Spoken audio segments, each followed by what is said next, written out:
हरे कृष्णा।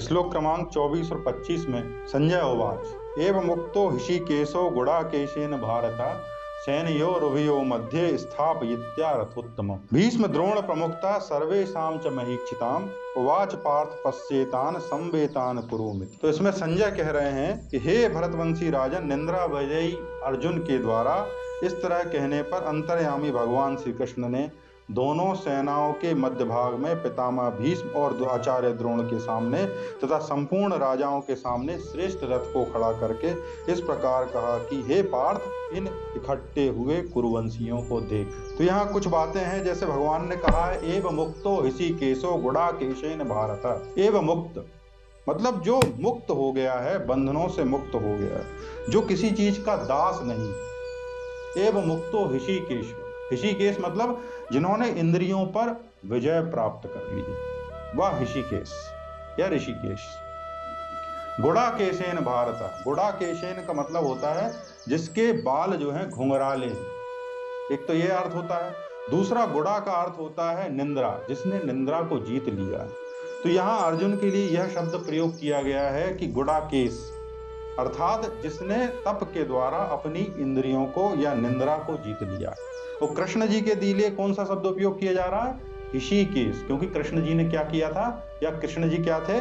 समस्त इंद्रियों पर विजेता प्राप्त थे, या उनकी समस्त इंद्रियां जीती हुई थी, वो एव मुक्त थे। एव मुक्त ऋषिकेश सेनयोरुभयो मध्ये स्थापत्या रथोत्तमम, दोनों सेनाओं के बीच में जो खाली जगह है वहां पर जाकर रथ को खड़ा कर दो। उवाच पार्थ पास्येताम संवेतान कुरुनिति। यहाँ कृष्ण कह रहे हैं अर्जुन की, हे अर्जुन, उवाच पार्थ पश्येताम, इन दोनों सेनाओं को या इन दोनों सेनाओं में स्थित कुरुवंशियों को देखो। वो ये नहीं कह रहे कि कौरवों को देखो, वो कह रहे कुरुवंशियों। कुरुवंशियों मतलब इसमें पांडव भी हैं और कौरव भी। या हो सकता है कि यहाँ कृष्ण गेम खेल रहे हो अर्जुन के साथ। वो गेम यह खेल रहे हैं कि हे अर्जुन, तुम पांडवों और कौरवों दोनों को देखो। वो यहाँ अकेला ये कह देते कि केवल कौरवों को देखो, तो क्या अर्जुन के मन में द्वंद्व पैदा होता? नहीं होता। अर्जुन के मन में कंफ्यूजन क्यों पैदा हुआ? ये भगवत गीता अराइज ही क्यों हुई? क्योंकि अर्जुन कंफ्यूज हो गया कि अब मैं करूं क्या। ये कौरव हैं, ये पांडव हैं, ये भी मेरे हैं, ये भी मेरे हैं, ये जो मेरे आचार्य हैं, ये मेरे पिता हैं, ये मेरा भाई है, और ये सब लोग ही मेरे हैं, और मैं खड़ा कहाँ हूं, लड़ किससे रहा हूं? तो उसके मन में क्या हुआ? द्वंद्व पैदा हुआ। दो तरह के विचार एक साथ आए, जिसको कहते हैं कॉन्फ्लिक्ट अराइज हुआ दिमाग में। और इतना गहरा कॉन्फ्लिक्ट हुआ कि उसके सारा का सारा बल नष्ट हो गया। और आगे के श्लोकों में क्या है कि वह कहता है कि हे भगवान, अब मुझे युद्ध ही नहीं करना है। तो आपके जीवन में क्या होता है? जब आप दोराहे पे खड़े होते, जब आपके पास दो विकल्प होते, दो विकल्प होने पर क्या होता है? या मैं ये करूं, मैं ये करूं, और दोनों ही बड़े महत्वपूर्ण लग रहे हैं, है ना। चाहे परिवार की स्थिति हो, चाहे व्यवसाय की स्थिति हो, चाहे जीवन के निर्णय हो, हर जगह दोराहा खड़ा होता है, नहीं? जैसे मान लीजिए कि मैं बात करता रहता हूँ, तो जो महिलाएं होती हैं उनकी मूल समस्या ये होती है कि जैसे मान लीजिए कि माँ है, तो माँ की मूल समस्या ये रहेगी कि लड़का उसका ध्यान नहीं रखता। और पत्नी की मूल समस्या ये रहेगी कि पति उसका ध्यान नहीं रखता, नहीं। और जो पति होता है वो दोनों को देखना चाहता है, लेकिन दोनों को नहीं देख पाता। तो वो एक तरह के द्वैत का शिकार हो जाता है। तो किसी भी लड़के से जो नवविवाहित हो, तो वो सबसे पहले यही कहेगा कि मैं बड़ा परेशान हूँ। क्योंकि उसको लगता है कि ये घर वाले हैं, इनको नहीं देखो तो पत्नी नाराज होती है, पत्नी को नहीं देखो, पत्नी की तरफ देखो तो घर वालों को ऐसा लगता है कि ये इसी को पूछ रहा है, ये मुझे नहीं पूछ रहा है। तो वो एक द्वंद्व में फंस जाता है। और ये धीरे धीरे वो सीखता है कि ये दोनों क्या हैं, मुझे इनके साथ कैसे व्यवहार करना है, मेरा क्या कर्तव्य है। तो इसको कहते हैं द्वंद्व। आप दो तरह के विचारों में फंस गए हो, और इस द्वंद्व में यदि आप मोहग्रस्त हो गए, यदि आपको लगने लगा कि यार ये जिंदगी ही खराब है, और आप सोचो कि आप अपना वैवाहिक जीवन खराब कर लोगे, या अपने माता पिता के साथ अपने संबंध खराब कर लोगे, तो उनको दुख होगा। तो क्या हुआ कि पूरा का पूरा परिवार बर्बाद हो गया। क्यों? क्योंकि ये मोहग्रस्त एरिया है। यहाँ आप आए और आपने यदि यहाँ मोह दिखाया कि ये भी मेरे हैं, ये भी मेरे हैं, और इन दोनों के बीच में आप फंसे और आपसे निकलने का रास्ता नहीं बना, तब आप गए। और ये सबके घर में होता है। यदि यहाँ भगवत गीता लगाई जाए तो क्या होगा? आपका क्या है? आपका पत्नी के प्रति भी कर्तव्य है, आपका माता पिता के प्रति भी कर्तव्य है, जब आप माता पिता के साथ हो तो आप माता पिता के लिए जो आपका कर्तव्य बनता है वो करो, जब पत्नी के साथ हो तो पत्नी के लिए जो कर्तव्य बनता है तो वो करो। ना आप इसके लिए सच्चे रहो, ना माता पिता के लिए सच्चे रहो, आप दोनों के प्रति अपने कर्तव्य के लिए सच्चे रहो। अब यदि आप अपने कर्तव्य के लिए सच्चे रहते हो तो ऑटोमेटिकली ही आपका काम बन जाता है। इसके लिए ऐसा नहीं है कि आप अपनी पत्नी के ही सगे होने की जरूरत है या अपने माता पिता के सगे होने की जरूरत है, किसी के सगे मत रहो। दोनों के प्रति आपका कोई कर्तव्य है, उस कर्तव्य का निर्वहन करो तो बात बड़ी आसान होगी। लेकिन हम क्या करते हैं, इमोशनल होते हैं। इमोशनल होने का मतलब हम अननेसेसरी उसमें अपनी भावनाएं लगाते हैं। हम सोचते हैं कि यार ये लड़की है, ये नाराज ना हो जाए, या मम्मी पापा हैं, ये किसी भी हालत में नाराज ना हो जाए। तब भाई ऐसा नहीं हो सकता, आप सबके मन का नहीं कर सकते। क्यों? क्योंकि आपके पास जो लड़की रहने आई है वह भी कुछ अपेक्षाओं के साथ आई है, आपका उसके प्रति कर्तव्य है। ऐसे ही आपके माता पिता ने आपको बड़ा किया है, उनके प्रति भी आपका कर्तव्य है। तो यहाँ दोनों ही दृष्टि में आपका कर्तव्य आपके सामने है। यदि आप केवल कर्तव्य पथ पे आगे बढ़ोगे तो भावनाओं के आने की कोई संभावना नहीं है, और देर सवेर दोनों पक्षों को ये समझ में आ जाएगा कि उनके प्रति आपका जो कर्तव्य है वो आप कर रहे हो। इसके लिए किसी ना तो सगे होने की जरूरत है, ना ही उनसे विद्रोह करने की जरूरत है। लेकिन जनरली लोग नहीं कर पाते और वो इन दोनों विचारों के बीच फंस जाते हैं।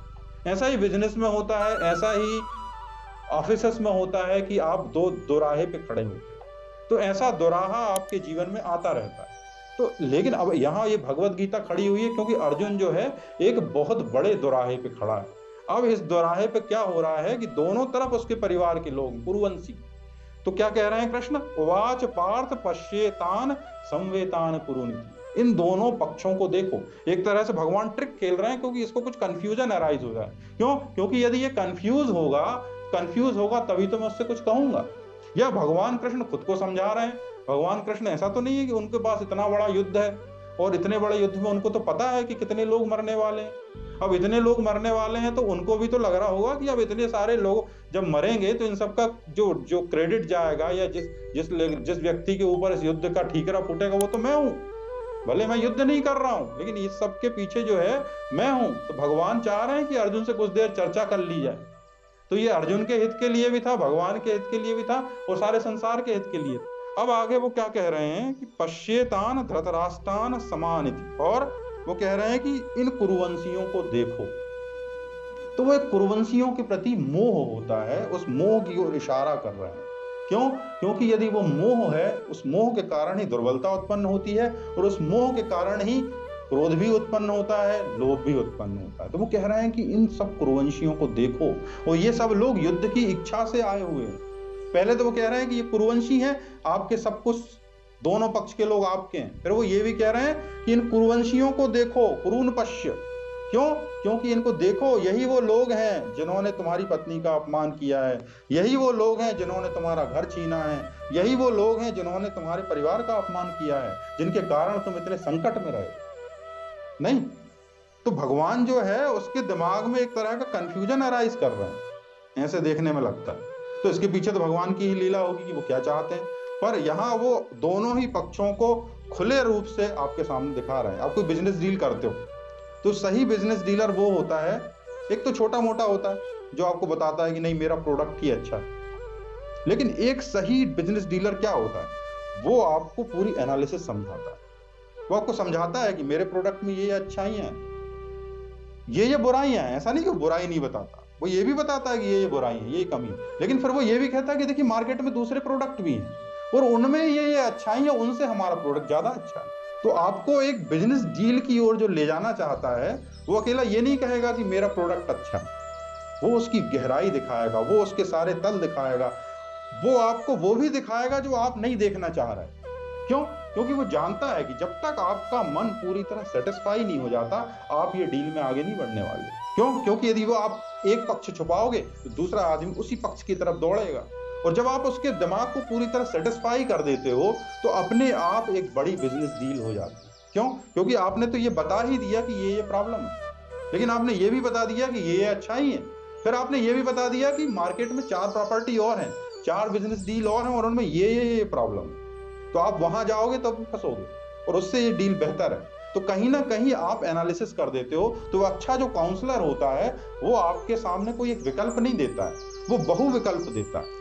वो बहु विकल्प देकर आपको सारे विकल्पों को चुनने की आजादी देता है। फिर अंत में वो अपना विचार बताता है कि मेरे विचार से ये बात ठीक है, अब आगे तुम्हारी इच्छा है कि तुम्हें क्या करना है। तो भगवान कृष्ण से अच्छा कोई काउंसलर नहीं है। तो वो क्या कर रहे हैं कि सारे की सारी सेना के बारे में बताना चालू करे, देखो ये। आगे कंफ्यूजन अराइज होगा, फिर वो सारी अच्छी बातें बताएंगे, लेकिन अभी भी वो पहले भी सब कुछ बताना चाह रहे हैं। अभी भी वो ऑप्शन खुले रखे हुए हैं। उन्होंने अपने पत्ते जो हैं वो सारे के सारे अर्जुन के सामने अभी खोले नहीं हैं, लेकिन वो बता रहे हैं कि ऐसे ऐसे पत्ते हो सकते हैं, सारी चीजें बता रहे हैं। तो आप यदि काउंसलिंग करो अपने घर में, परिवार में, बिजनेस में, तो कुछ छुपाओ नहीं, या छुपाने को भी जो छुपा रहे हो उसको भी इस ढंग से बताओ कि वो भी रिवील हो जाए। इससे क्या होगा, आगे के समय के लिए आप सेफ हो गए।